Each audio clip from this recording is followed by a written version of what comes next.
Quand on pense au Shabbat, on pense à la prière en chanson à la synagogue, à la sieste, à la famille réunie autour d'une belle table et à la dafina. La dafina, c'est ce délicieux plat mijoté sur une plaque électrique qu'on mange le Shabbat midi.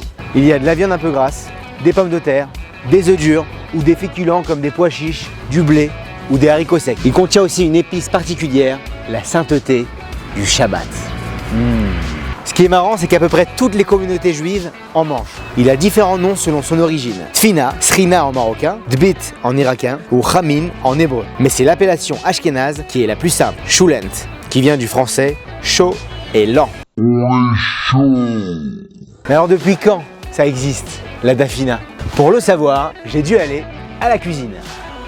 Dans une cuisine, il y a un four, un plan de travail, un réfrigérateur accueillant et des marmites énervées. Au départ, il existe un commandement d'honorer Shabbat. Cela passe par des beaux vêtements, faire de l'ordre dans la maison, mais surtout manger des bonnes choses. Bah oui. Et comme la Torah ne nous dit pas quoi manger, il suffit que le plat soit bon, sa race. Le truc, c'est qu'il est interdit d'allumer un feu pendant Shabbat, ni même de cuisiner. Il est donc difficile d'avoir un plat chaud pendant Shabbat midi. La dafina avait cet avantage d'être cuisinée le vendredi, puis d'être gardée au chaud toute la nuit. Ce sont des ingrédients qui se gardent au chaud sans tourner. Aujourd'hui, elle est déposée sur une plaque électrique spéciale surnommée plata. C'est pour cela que ce plat a été adapté par tout le peuple juif. Déjà au XIIe siècle, Rabbi Zerachia Halevi écrit « Selon certains, honorer le Shabbat avec une dafina est un décret de nos sages. Nous décrétons qu'il faut manger de la dafina le Shabbat. » Mais il y a aussi un aspect idéologique. Il y a un peu plus de 2000 ans, à la période du Second Temple, existait une secte. Ses membres s'appelaient les Tzdokim. Bien que juifs, ils ne croyaient pas dans des principes de base du judaïsme, comme la vie après la mort ou la venue du Mashiach. En gros, pour eux, seule la Torah écrite avait une valeur, mais pas la Torah orale. Ils ignoraient les explications de nos sages. Ils pensaient même qu'il était interdit de garder des aliments déjà cuits au chaud pendant Shabbat. Ils s'interdisaient aussi de laisser des lumières allumées.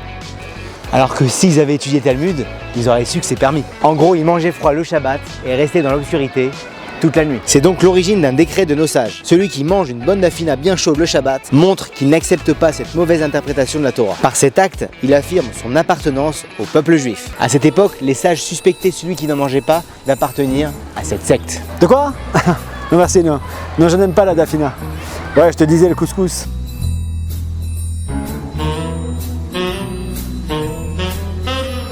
Mais moi, ce que j'aime le plus, c'est la symbolique. La symbolique? Bah oui, la symbolique. Avant, les gens n'étaient pas riches, alors ils mélangeaient tout ce qu'ils trouvaient. Des pommes de terre, des pois chiches, des haricots secs. Il y en a même qui utilisaient même des os. Ouais, comme ça me donne pas trop envie. Hein. Comme ça, non. Mais après avoir mijoté ensemble, c'est un plat au goût inégalable. Oh que oui, mais la symbolique dans tout ça.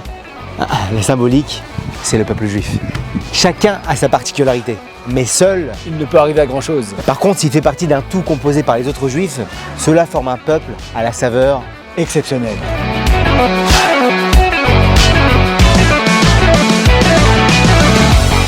C'est de la de la dafina. Parapam, Elle est pif lisse, paf, cette chanson, j'engloutis mais mon plat.